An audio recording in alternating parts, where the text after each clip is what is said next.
What's good, everybody? It's your boy JB9 Deuce, representing JB Speakeasy, the black platform where black people speak freely. I am your host once again, JB9 Deuce.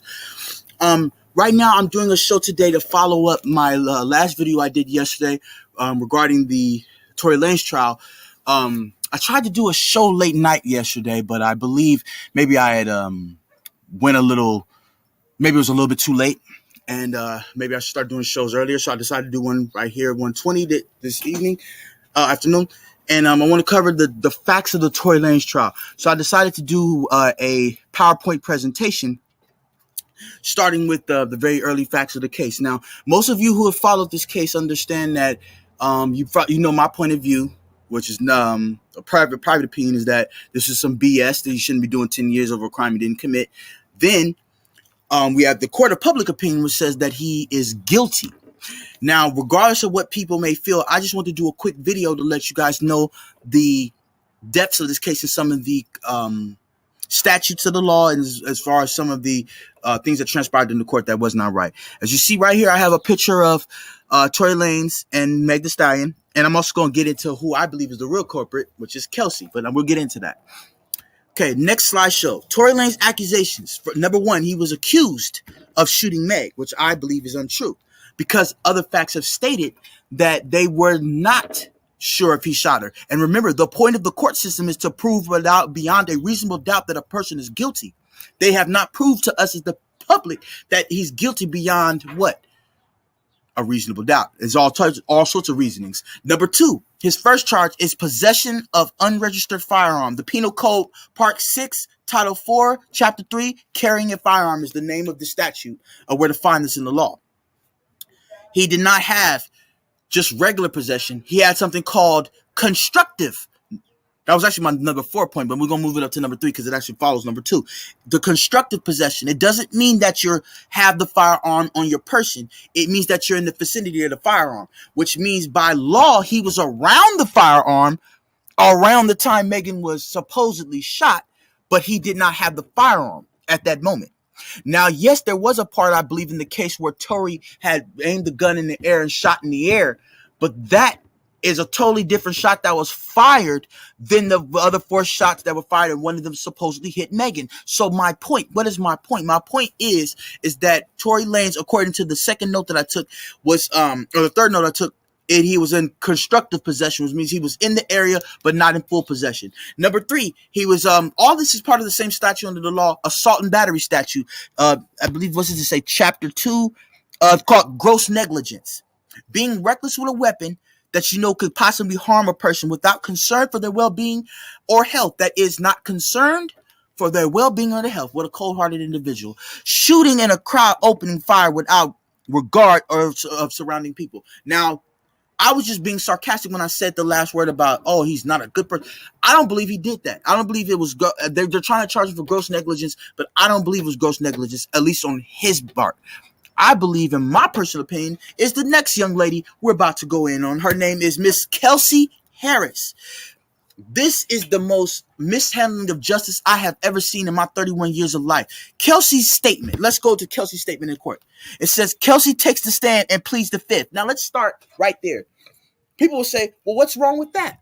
Everything is wrong with that. Because if you're not on trial, first of all, I forgot to say, my legal facts and everything that I'm getting about the court system came from 2 of my most dependable sources. One's name is Myron Gaines of the Fed It podcast and the Fresh and Fit podcast. He does 2.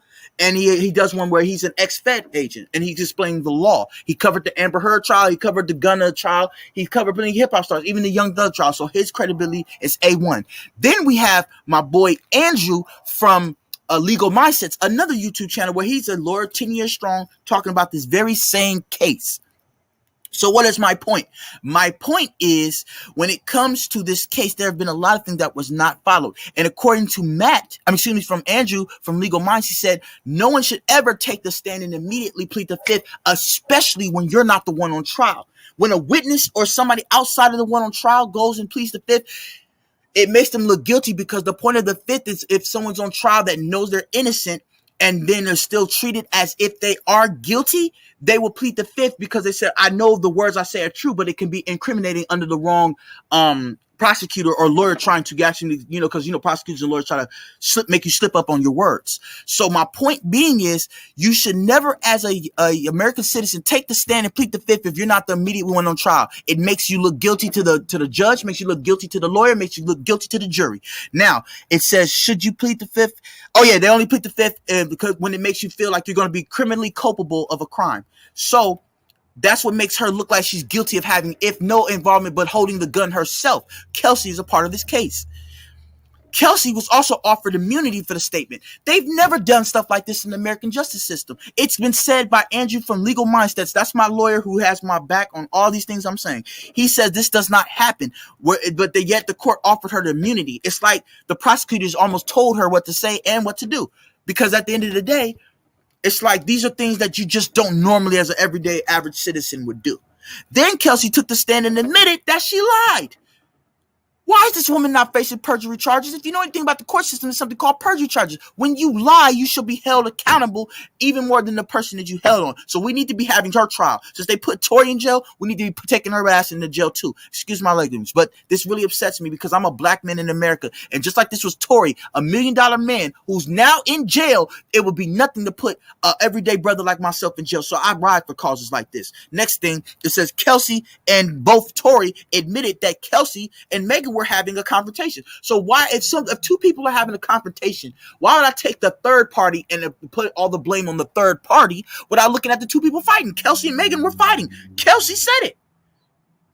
Kelsey said this. Josh didn't make this up. Kelsey said this. So my point, what is my point? My point is we need to start putting our eyes on Kelsey, because Kelsey, by so many statements that I've just proven, so many facts, that I've just proven, is guilty of a lot of stuff that has gone unchecked, unmerited, and unexplained. And somebody better give an explanation for this, or I think all points should be pointed towards Kelsey.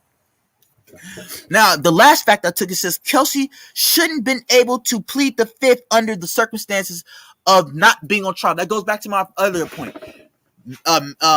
Andrew from Legal Mindset said that there's no way that a woman that is not on trial should be sitting up there trying to plead the fifth. It makes her look guilty. Like, what are you pleading the fifth for?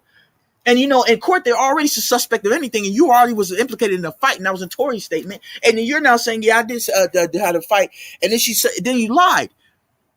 You lied. And then this is not where the lies stop, ladies and gentlemen. Now we have Megan Thee Stallion. I didn't finish all my notes on her, but I had so much information against her, it's not even funny. Megan Thee Stallion, first of all, she lied in her CBS interview with Gayle King. Gayle King asked her straight up, did you have a sexual relationship with Tori? And Megan straight up said, first of all, she took a pause and a breath into a lawyer. That is admittance of guilt right there. You took a pause. Usually when something's yes or no, it's yes or no. Like if somebody said, are you hot? And like, no. Are you cold? Or, whatever. You know what I'm saying? You answer yes or no. She took her time to answer. And then when she answered, she said they did not have a sexual relationship, which means she is a liar. This is the same woman who did WAP. This is the same person. You cannot tell me that they didn't have a sexual relationship. Then Megan lied up on the stand. These are things that should never happen in the American court system with anybody. First of all, if you're in a CBS interview, there is no way when you're in a legal court, when you're in a court case, they tell you, your lawyers tell you, do not take interviews, do not say anything in interviews that may incriminate yourself. Megan literally incriminated herself, and guess what? Nobody's taking her to court. She literally lied, not once, but twice. Then she lied on the stand and tried to say that, then she tried to say, I lied to the police because I didn't want, police to shoot Tori. Wait a minute. These are celebrities. Police ain't going to just go. I understand police brutality, but celebrities aren't necessarily under that same barrel of that gun. No pun intended. You know what I'm saying? So it gets down to this thing that really makes me mad, that the legal system will go this hard at black men. Even black men with money, and nobody wants to see justice for these men. So Megan says Megan lied on the stand. Then Megan lied again, and she tried to say that, I don't know who shot me, but then now she turned around saying, yeah, Tori shot me. Anybody with that changed their story this much should be ignored from day one. But because we want to put a black man away, we'll make everything goes in court. No, that's wrong. And I'm sorry if I'm yelling at you people, but I'm just saying we need to start having things where we stand up against these kind of injustices. You get what I'm saying? Even like I'm a Bible reading person. There was something that Paul said in the last days. He said there will be people who will be false accusers, meaning people that will completely lie on people, taking the court in real lives. That's what court system could do.